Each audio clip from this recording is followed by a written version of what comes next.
should have had a. Give me we started. What up, Oak Life?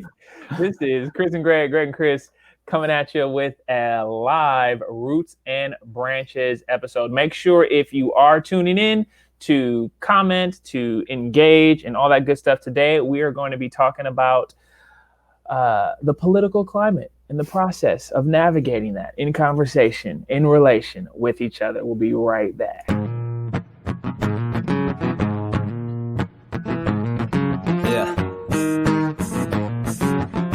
Yeah, look, I get crazy when the mic round. No sense of getting hyped now. But all right, Chris, I seem to have cut you off.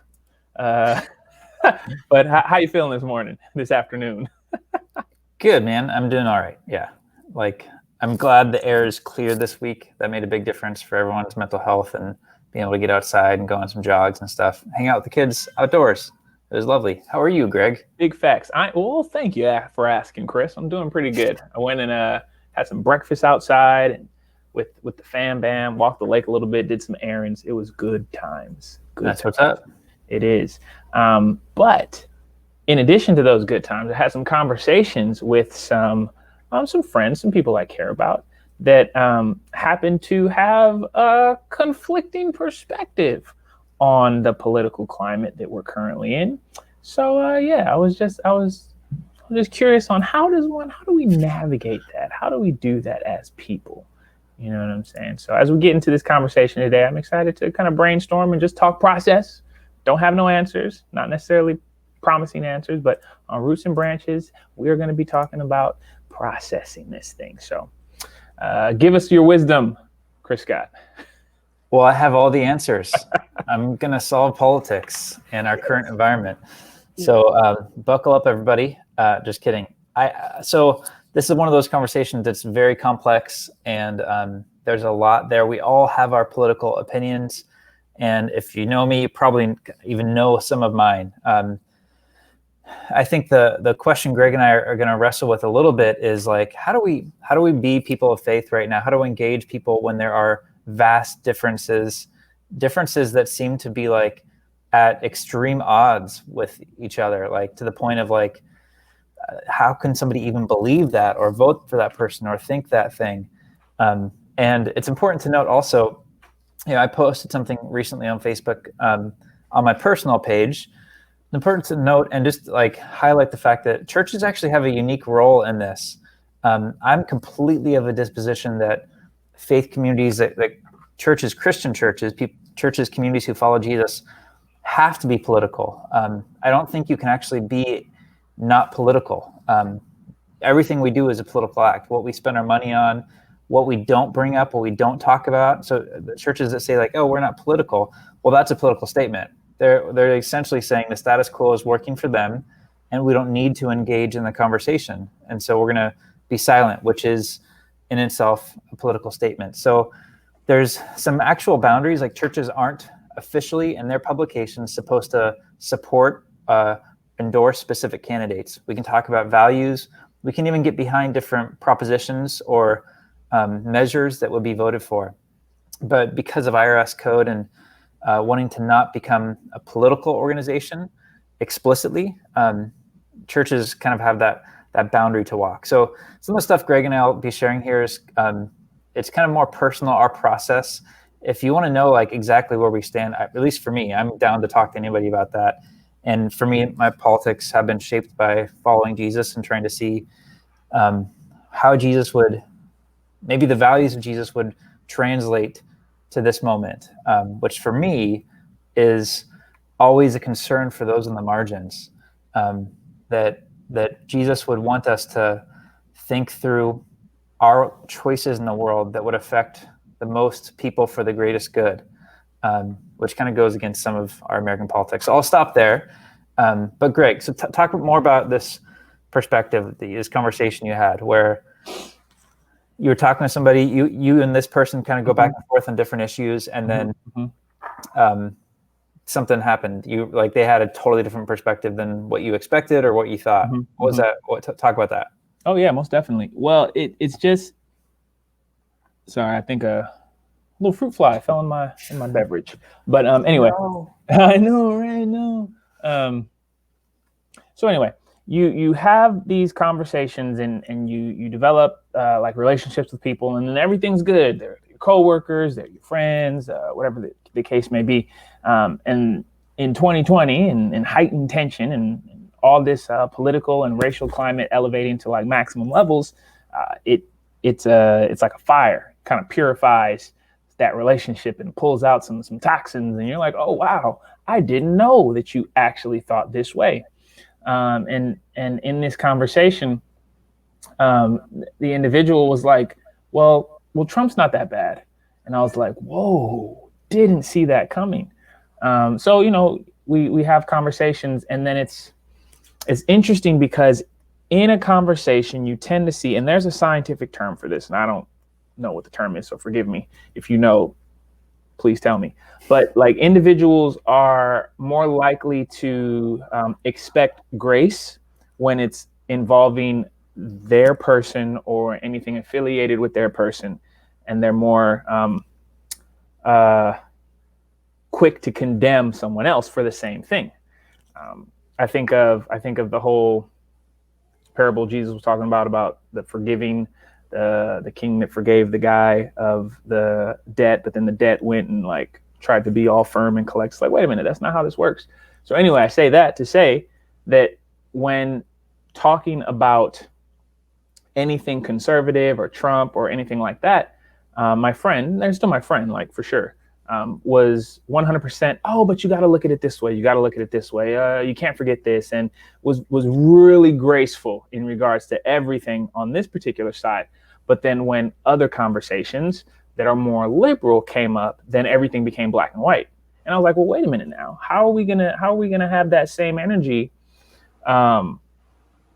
with all of this, but none of this? It's like, we got to be consistent. So it was just interesting because when you get into conversations like that and you start to see where a person's aligned, where what they're saying isn't actually connecting with what they're trying to say, it's like, how do you stay in a conversation? Should you stay in a conversation with that? Like, what is our role as Christians?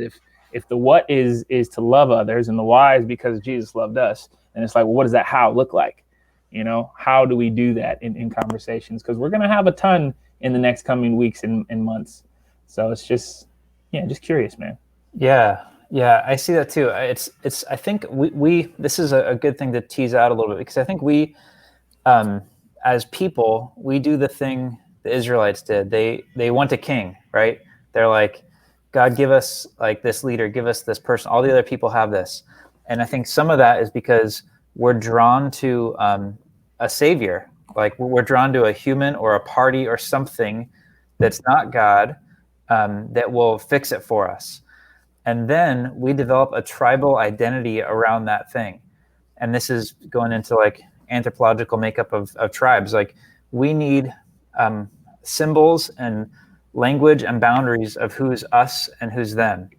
And that's a survival mechanism that we've evolved to be born into. And so all of our systems now exploit that thing, whether it's capitalism, whether it's politics or whatever. And so a lot of times people have like a tribal, like almost a primal alliance to their party, to their person. And so they'll like cut them slack, but then point the finger out there, because it's not really necessarily about the issues, because the issues get really complicated. Mm-hmm. But it's about an emotional and tribal, primal, reptilian brain attachment to this party. And so, yeah, I see it too. And so that's one thing for us as Christians, like, Jesus is not a Republican or Democrat. We're not even tied to America as our primary identity. We're tied to the kingdom, to Christ. And that's the primary thing. And so from that, then we have to see these other things as useful mechanisms for how we operate in a society together. In this moment, we have democracy. And so how do we reflect Jesus here? And you'll get a lot of different answers from different Christians, because the contexts vary, the needs vary. But I think if you dig down to some of the ethics of Jesus, you get to the Beatitudes, for instance, and you take that seriously, then that will change your politics. So it's tricky. So how do you have a conversation with that person And I think to your point of grace, when you're bringing up grace, I think it's hard in these moments. There's lots of times where I want to tell people why they're wrong, family members included, because I think they are wrong. But what good does that get us, right? If the end goal is some sort of change in people or openness, what's actually the best way to do that within a relationship? And my experience has been humility, asking questions, trying to share out of vulnerability rather than like self-righteousness, or having certainty that you're right, makes a difference. That said, so here's a question I have for you, unless there's other stuff you want to respond to. Are there times where we draw a line when it comes to political conversations? I have a friend who said, there are certain issues you should break fellowship over. Like you can't worship Jesus and do X or Y. Are there times where we say, you know what, we can't have that conversation. We're never going to see eye to eye, and there's not openness, or there's not a conversation able to, or worthwhile. I have to cut you off. It's like, yeah. What do you think about that, Greg? Do you think there are times? Good. Yeah. I think that my answer isn't going to be a black and white one. I think it's not the issues that draw the line in the sand, but it's the ability that we have to approach those issues that determine whether or not that line should be drawn. For example, I do not struggle with alcohol, so there's no like right or wrong or black and white around me and drinking. I have different struggles, right? I have to put away my PlayStation in a closet so that I don't prioritize that over some duties. And I'm aware of that, and I do that. I think in the same way that it's not the sin, it's, our relationship to life that determines, our boundaries. I think in the same way, if a topic comes up and this is a trigger or this is activating something in you, then yeah, there's a line that should be drawn there. But if you have the capacity and the ability to step into said conversation in a way that you can still operate in grace and you're not triggered or activated, I think that's needed, because some people are going to do things with full ignorance, and they're going to do things not even aware that what they're doing is actually causing harm. And then some will do it with full awareness that they're causing harm, and maybe that's the line that you draw. It's like, okay, well, you're enjoying the harm that you're bringing in this, so clearly there's no working with you. But even in that front, there's hope somewhere, right? So I don't know. I don't think it's the issue. It's more our ability and the level of harm that's attached to it. That's good, because I want to say on the big picture, and this is why grace is, I think, actually offensive. The grace of Christ, the grace of Christianity, is because I don't think there is ever breaking fellowship.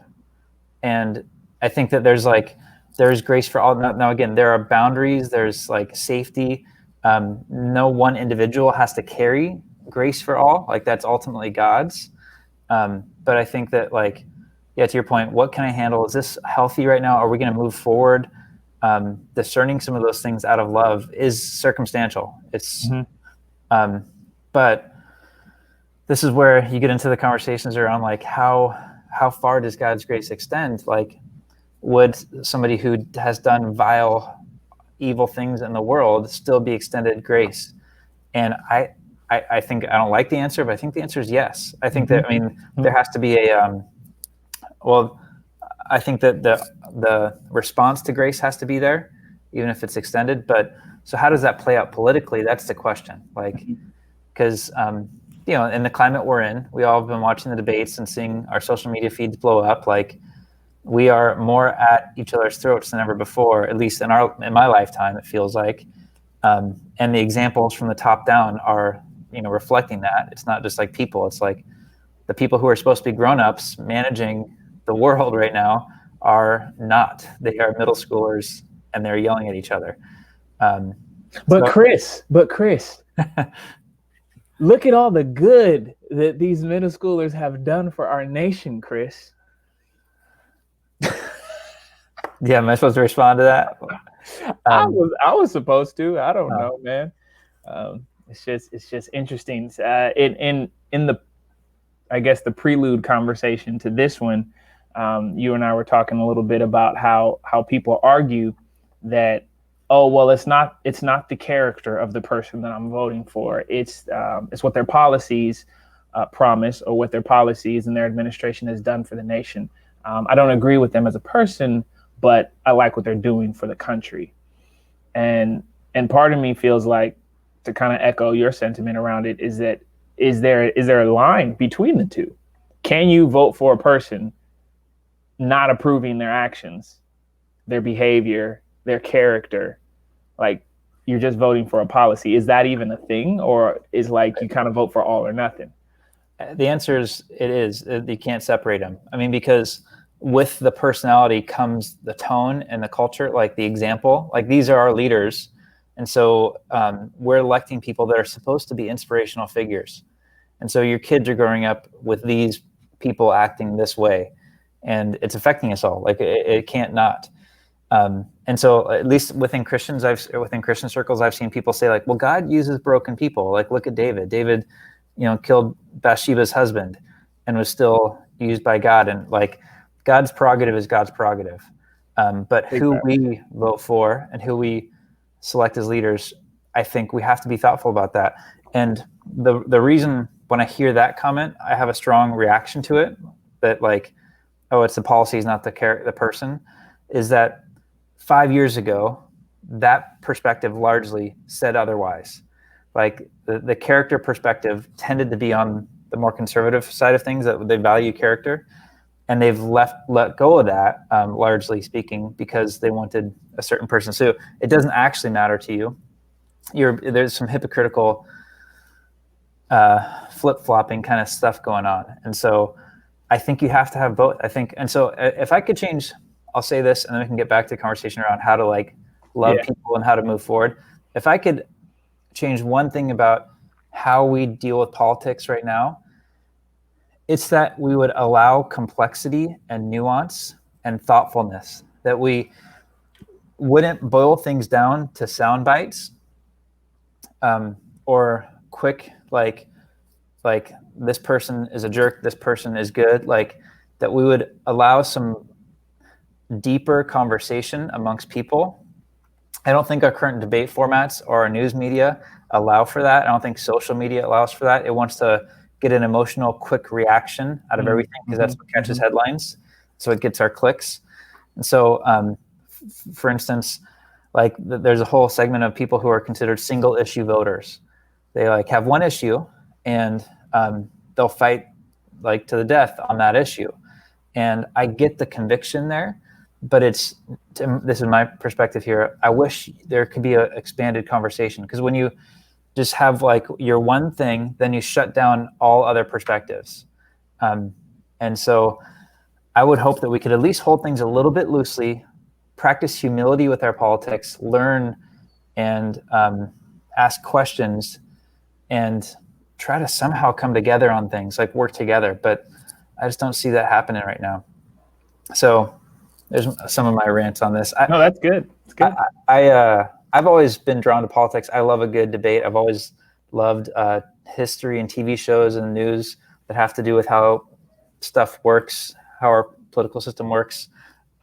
So I could talk forever on this stuff. But how about for you, like growing up, were these conversations significant, or did Not at all? Yes, that's Not more at all. later on. Yeah, amongst your friend groups, like when I don't know. So we're about the same age. So like when we were in high school, it was Bush versus Gore. Was that like? Did you think about that at all in high school? Nope. 0%. I remember the first time, my first experience or memory around politics was in grade school, and we were making. It was like third grade or second grade, or whenever Clinton was running, whatever year that was. That was my first memory of anything political. But at home, we never talked about politics. My friend groups never talked about politics. I didn't vote till Obama. I never voted because I never talked about it. So I never knew what to vote for. So why do it? Yeah. So it wasn't until well into my adults that these type of conversations became relevant. And there's a bunch of different arguments that one can make as to why it wasn't a process that was ingrained in my life. And I'll save that for another conversation. But yeah, it's not it's not something that I guess I felt I had a voice in, nor did I have any knowledge in it, because it just wasn't conversation. What I'm listening to though is like your love. We have the answer here, dude. You love the like you mentioned the history and how things have come to be and the anthropology behind it, and I love fighting. And and it's like you have the study of people, and then you have the process and the science behind engaging. So whether like you have all of these like different, in as far as martial arts is concerned, you have all these disciplines in how to engage one-on-one. And then let's leave the fighting arena and let's look at just dating, right? You have like all of these beliefs and processes on how one should court another one, right? And that's a whole debate in and of itself. But when it comes to like engaging in politics, it's like, hey, just don't do it. It's like there's so many areas in our life, and dating and fighting are just two. But there's so many areas in our life where like there's like for lack of a better term, proverbial manual that can give some insight as to, okay, you wanna engage in this. Well, here's some best practices. Here's something you can try out. Like there's nothing like that when it comes to debating. And if we watch the last debate, the leaders that are doing the debating don't even have the manuscript. So it's like between the two of us, I think we can set something up, man. Make a lot of money on this. There is like, the rhetoric, like that, the study of that, and there's like a flow. I knew there's somebody in our church actually that their family, when they're growing up, they were allowed to have debates around hot button issues, but there was a format in which you had to go about it. And so it'd be, you each get to share, then you each get to respond. At some point you have to be able to articulate what the other perspective is in a way that satisfies them. At the end of the conversation, and I'm just kind of flown, I don't remember this exactly how it was. At the end of the conversation, you have to share places of commonality and where you can move forward together. I mean, can you imagine if that was like how we did things now? Right now, it's like, you're evil. No, you're evil. Like, you're a communist, you're a racist. And you're not going to get anywhere with that when you put people in these corners. And that said, I think the reason we are in those corners is because it actually is effective for the powers that govern those two corners to like just bully their way through and get things done, and on either side. And I think that's bad for humanity, bad for our country, and putting us down a negative path. Even though there are some issues, I went to the single issue voter thing. There are some issues that I think are like moral black and whites, like racism, for instance. Like, if you're going to compromise on that, I can't, like, I will love you as a human being, but like, there's no place for that at the table. And so this is where it gets really messy. And this is where I think you need substantially deeper and more expanded conversations and empathy and listening and all that. And I just don't think our system's set up for that right now. So to your point around like having a manual for how to engage these conversations, what I'm seeing is that people are like, F the manual, you're evil. And I don't know how I don't know what we do with that. Like, and that's where I think spaces like churches, faith communities are really, really important, because it draws us into relationship with each other around a value of a being, around God, that is transcendent above left or right or blue or red. Yeah. So sounds kind of gloomy. Sorry. No, dude, it's factual, and sometimes it doesn't have to be sugar coated or nicely packaged. It's truth is truth, and it's real. It is. What do you do when? So we brought this up a little bit in the prelude conversation as we're just talking, getting ready for this. And what do you do when you come across somebody who looks at the same piece of data and sees something completely different than you? Like going back to that meme a couple years ago, the dress, the blue and red or whatever, and you have all those like is this a cup or is this two people kissing kind of silhouettes? Like some people will be like, oh, it's this. Other people will say this. So like going to the debates, there are people who are like, oh, this person absolutely won and that person was terrible. And somebody else has the exact opposite perspective of the same thing. How do you navigate that one? Or what are your thoughts on that? Or how do we solve that, Greg? The dress was black and gold. So, I mean, was it black and gold and blue and white, right? Those are the colors? I think that's what it was. That's so funny, dude. That we did that one in our first year. That was our first year of Oak Life. I remember that was one of the questions we had. That's so funny. Anyway, so I think that how I navigate that really depends on the relationship that I have with the person. If the relationship I have with a person is surface, then I'm gonna give surface effort, which is minimal, and I'm just gonna disengage. If the relationship is deep, then I'll provide more energy, effort, all that fun stuff. But I think if I was to provide like a cookie cutter response, it would be do a magic trick. You know, the whole emphasis of magic is sleight of hand. Get them to look at this and do something back here, and then before you know it, they're amazed, right? So what I mean by that is if someone is like headstrong about seeing the same bit of data from their perspective, then you have to pull them from that perspective. Because if you argue that perspective, then their walls go up, and then that defeats the purpose. If you're trying to get them to see your perspective, you can't argue your perspective. You just have to invite them to the table, figuratively and sometimes literally.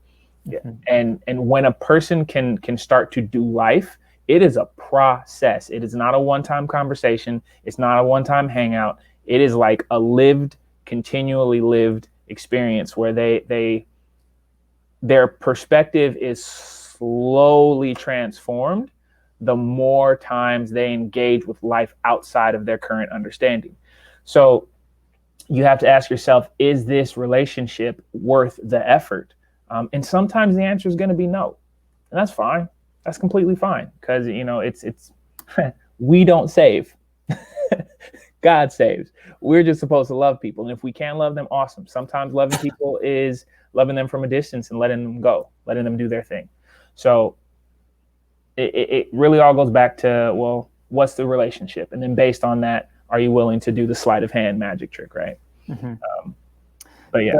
But even to that, that perspective, there is a goal and a movement that one party is trying to exert on the other or get the other person to make. And so somewhere in there's got to be some humility also of reciprocity. Like, you know, I might learn some things here. I might like hear a different perspective, and that I'm okay with my presuppositions being challenged. And that's like for your mind, for your soul, like that work makes you sweat, like to actually let go of some things that you hold on to.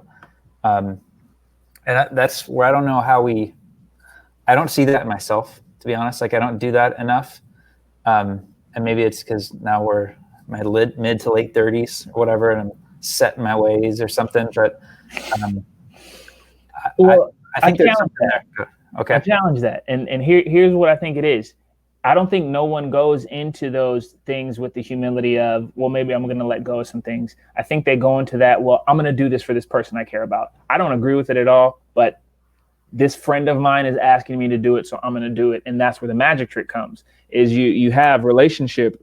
We're friends. You're a good person over here. And then in the background, you're like, I got this truth pot baking, and then bam, hit you upside the head with the truth pot. You didn't even see it coming. And then it's like, oh, okay, I can let go now that I've been exposed to this wonderful magic trick. I think you're right. We should enter into scenarios with this level of humility, but I just don't think it works that way. I think you just enter in based on the relationship, based on the connection to the person, and then you start to see the truth behind the people, right? But yeah, that's all I got. Yeah, it's interesting. Very interesting, because I'm going back, as you're saying that, I'm still going back to issues that are like, are very, have real world consequences for people. Like, we have a lot of friends in Myanmar, and our current president banned travel from Myanmar pre-COVID, like immigration from Myanmar. And so like, it's just one small example of like how a policy, a candidate has a real world consequence. Yeah. And so sometimes in conversation, it's like, if somebody can't see that, like how this is affecting another person's humanity, how do you navigate that? And I think about folks in our church and like who have been marginalized because of their gender orientation, race, class, whatever it is. And so for some people, these issues aren't just like a political idea. They give them the right to marry their partner, or whatever the thing is.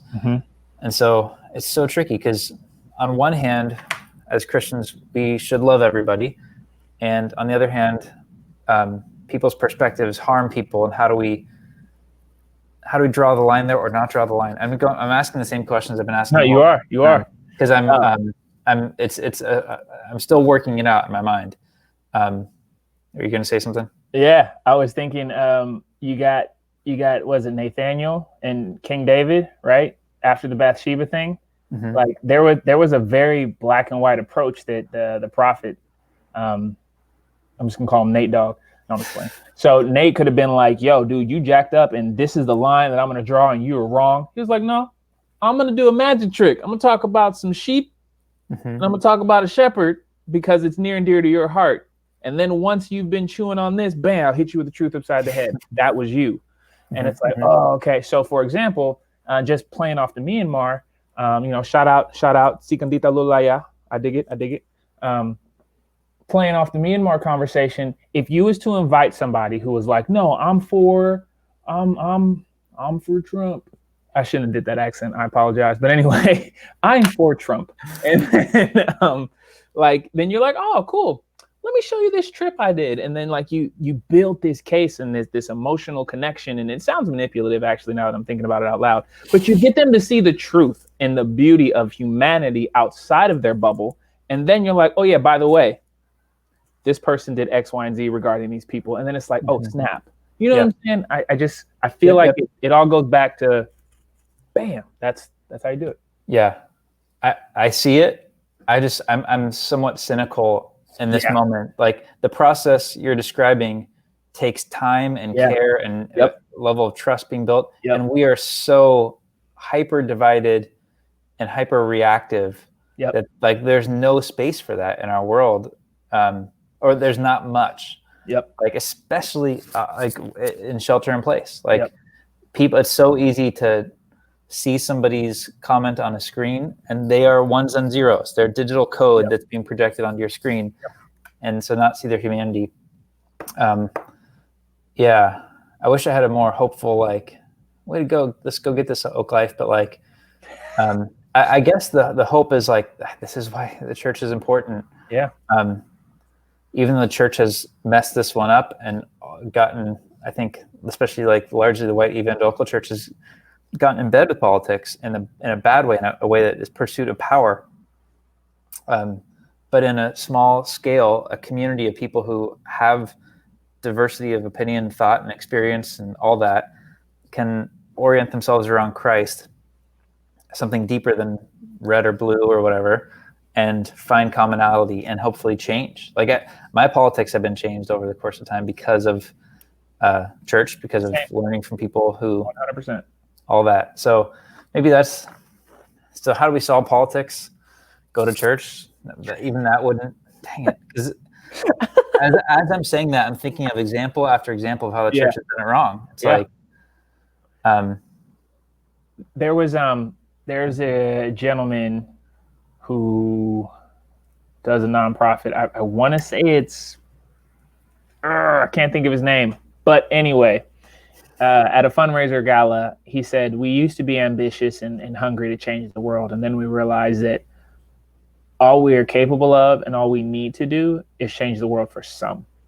And I think that if we start, like the hopeful takeaway is if we start with the one person, just the one person who we need to either build that relationship or continue to develop that relationship, if we can change the perspective, and it's not about changing the perspective, but if we can build the relationship in such a way that it has the ability to change and enlighten somebody, I think that's the starting point, and that's probably all we need to do.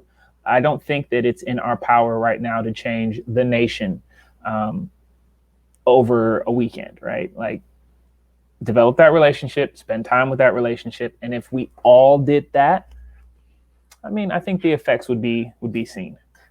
Yes, and there are times where organizing a movement, and there are some people called to step out in that way beyond, in a structural, institutional way, either to run for office or to hold rallies and get petitions formed, and each issue will require different things, but I think it's a both and. That primarily love your neighbor, and then as those circles get bigger of what will you include as your neighbor, continue to love your neighbor. Okay, so I know we've been talking for a little bit, but so it's good. I appreciate that. What do you think the underlying values that should guide your politics be? So you brought up earlier, let's love one another. Okay, what does that look like when somebody has a different political perspective? So that's a conversation we just had, and we have a couple takeaways. I feel like I'm still processing that. I probably have a lot to pray through and work through and think through. But what values, as a people of faith, as Christians specifically, what are the values we should bring to who we vote for, what policies affect things, and so forth? Does that question make sense? If you were to distill, it's gonna probably start vague, but what would be some of those values? Geez, okay, that's a big question. Because to be honest, I feel like both of the candidates kind of work against some of those values, but that's just my opinion. Anyway, before I answer that, I do want to acknowledge that you're right. There isn't a one size fits all response to loving your neighbor, because sometimes the loving your neighbor will, like you said, be running or something a little more assertive in regards to rallying people. And I think that task is big and is specific to a certain type of person. I think the generalistic, simplistic love your neighbor, everyone can do, whereas that rallying is that's a specific need for a specific skill set type of person, but definitely needed. So 100% agree with your both hand, definitely. In regards to the values of the voting, it's so to me, understanding the implications of a person's level of power and authority and influence over a nation, you can't look at the values and the characteristics without having an understanding of power dynamics. And when you look at power dynamics in regards to a whole nation, it's well, what people groups are in power? One thing I disliked about Pence's argument, especially towards the end of the VP debate, was his response to the young girl's question around, I see nothing but division on TV. What are you guys going to do about that? And he said, oh yeah, Americans, we like good debates, but at the end of the day, we're all good Americans. We all love each other. I'm like, where do you reside, sir? Because that is not the truth, and it's far from the truth. So it's if we as Americans have this, oh, well, America's really just good, it's just good, then we don't have an understanding. So the values that we place on the leader are going to be skewed. So it's well, first you have to have the conversation on what is the reality amidst all the realities of America, not just one reality of America. And then once you have that, then it's okay, well, how is this person's influence going to affect the ones who need it the most? So that's kind of the vague response I have. Yeah. So for you, did that response come across he's insulated from the experience of others? At the end of the day, we're all okay. And you're placing that in his this is speculative, but his position in society, because for him, yeah, it's been okay for people like you. Yeah. Yes. So that's where, and there's a lot of great writing on this. James Cone, God of the Oppressed. I think Jim Wallace, God's Politics. That was back in 2006, 2008 or something. There's a lot of stuff out here, and there will be disagreement amongst Christians. But I'll share my perspective that I think Jesus' primary alliance, he draws us to an alliance beyond Caesar, beyond America, beyond a flag, to the kingdom, which is seeing all of humanity as a family, as God's children. And so there are no tribal boundaries of us and them. It's a togetherness, even beyond, the borders of our country. And then from that, what I see in Jesus is and this is language lots of churches have kind of utilized, a preferential treatment for those in the margins. That like our first impulse would be not for ourselves, but for those who are hurting, those who are sick, those who are oppressed, those are who without resources. And our politics is filtered through that lens. And that's something everybody can do because everyone has different places of privilege and power and or the opposite of that. But there's always somebody out there who is in need. And so how do we, in a democratic nation, how do we vote in a way that brings good to them? Because I think the impulse is to vote your own self-interest.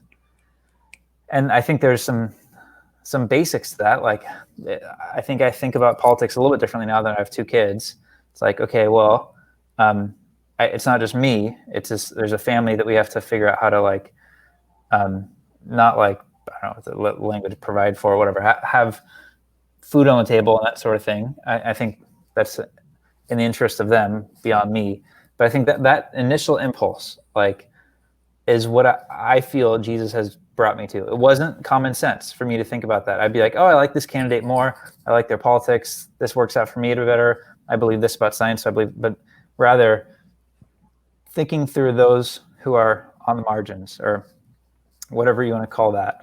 And then voting through that lens. I think that's what Jesus does for us. Like, leaves heaven, comes down to be with broken people in the midst of our mess, enters into it with us.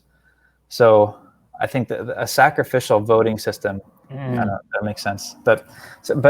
So what I see is Christians having totally different takes on that, like being solely, and maybe even a different way to filter that. Like, so on the right, it's Christians voting for those who are perceived in the margins being the unborn, like abortion stuff, and have a very passionate, strong conviction around that issue.